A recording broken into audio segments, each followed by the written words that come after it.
Friends जय Jagannath welcome back to my channel. आज आम बनाया जाऊे चिप्स आलूर चिप्स जोटा कि पिलारू बड़ पर्यंत समस्त भल लगी थाए। तेज आसतु बनैबा गोटे जगह पानी नहीं कि आम सब आलू गुड़िक यहपरी भाव में धोई नवा।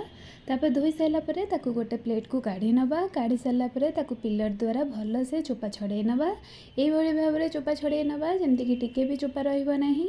तो भल से सफा करी आपन सबुजाक आलूर जी भी आलू चिप्स कराया चाहते तो सब आलूर चोपा भल भाव में छड़े ने।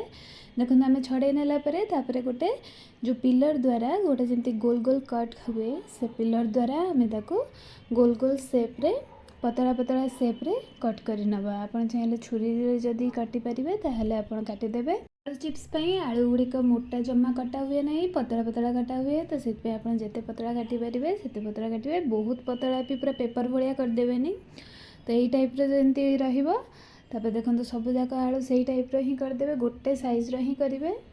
तापर कट कर सारापर देखो सब जगह कट हो गला। देखो यही भाव में कट हवा दरकार।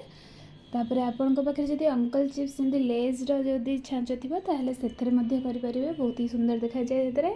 एबे गोटे कड़ाई रे आम पानी गरम कर नवा से टिके लुण ऐड करवा। तापर ताको टिके गोले नवा जमती लुण मेल्ट हो। तापर हेतरे एबे आमर पोटैटो स्लाइसेस गुड़ाक जो थिला ताको एबे आम ऐड करवा।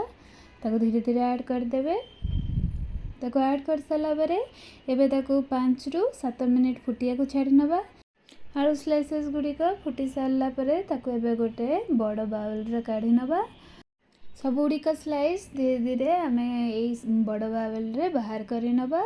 तापर बाहर कर सारा पर एबे सेतेरे पूरा ठंडा पानी जोटा फ्रिज रे आपन बोतल रे पानी रखी थे से पानी को ऐड करवा। आ ताको 2 ରୁ 3 थर भल भाव में धोई नवा। जदि 2 ରୁ 3 थर एमती ऐड न करके धोया चाहते ताहले आपण खाली सेमती बतुरे 5 मिनिट कोल्ड वाटर रे ताको छाड़ीदेवे। तापर ताको धोईकी अन्य जगह को ट्रांसफर करने। देखो आलू स्लाइसेस गुड़िक केमती ट्रांसपेरेंट टाइप रो देखा जाउची। एबे सब गुड़िक गोटे बाउल रे आमे बाहर कर नेले। तापर गोटे एबे कॉटन टॉवेल नवा। कॉटन टॉवेल ऊपर रूम टेम्परेचर रे ही आधा घंटे पाई गोटे पर गोटे स्लाइस को अलग अलग करके स्प्रेड करके सुखे नवा। मन रखता आधा घंटे बेसी सुखे देवेनी पूरा जस्ट टिके नाको जमती कि ड्राए हो अल्प टिके ड्राए।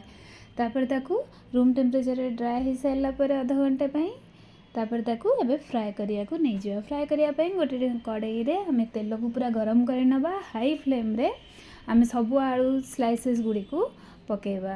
आपन चाहिए लुहा कड़ाई जदि आपन पाखे थिबो बड़ लुहा कड़ाई ताले सेथरे मध्ये नै परिबे। आ अल्प तेल नेबेनी तापे बहुत ही तेल अमाउंट नेबे तो सो दैट आपनकर चिप्स गुड़ाक बहुत ही क्रिस्पी हम।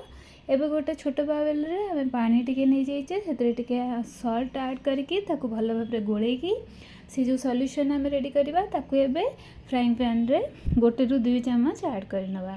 ता द्वारा सेटा बेसी तेल पीबनी आउ तार सॉल्ट माने जमती कि लुणिया लुणिया टिके लागिबो। आउ आमको एक्स्ट्रा सॉल्ट ऐड करिया को दरकार पड़बनी। और जदि आपण बेसी सॉल्ट खाउतबे ताले एक्स्ट्रा ऐड करिवे।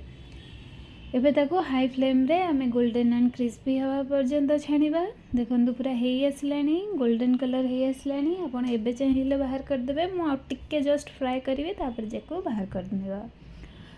एबे देखंतु हेई गलानी। एबे पूरा ताको बाहर कर नबा गोटे प्लेट को पूरा सुखिला प्लेट को बाहर कर नेबे जंती सेतिर किछि भी ओदा रही नथिबो। ताको भल भाव में धीरे धीरे सब तक चिप्स गुड़ी को बाहर कर नवा। तापर एबे बाहर कर सारा पर बाकी तक स्लाइसेस गुड़िक जी थी ताको छोट छोट बैचेस रे आमे ताको फ्राए कर नवा। सेही टाइप रो आमे गोल्डन क्रिस्प हवा पर्यंत ताको फ्राए कर नवा। आ तादरे जदि आपण से जो सॉल्ट सॉल्यूशन देबे ताहले ताको ऐड करके तापर भल भाव में फ्राए कर नवा। एबे फ्राए सारा पर ताको आमे गोटे प्लेट को बाहर कर नवा। बाहर कर सारा पर देखिए केते सुंदर भाव में आमर चिप्स गुड़िक रेडी हो जाइए। देखो चिप्स रो साउंड केते सुंदर भाव में खड़खड़ पूरा साउंड होची। मु गोटे भांगी देखो देखो केते सुंदर भाव में रेडी हो जाइए आमर आलू चिप्स। एटा निश्चिंत ट्राए करंतु। यदि मो वीडियो टी भल लगी थाए तबे लाइक शेयर एंड सब्सक्राइब निश्चिंत करिवे।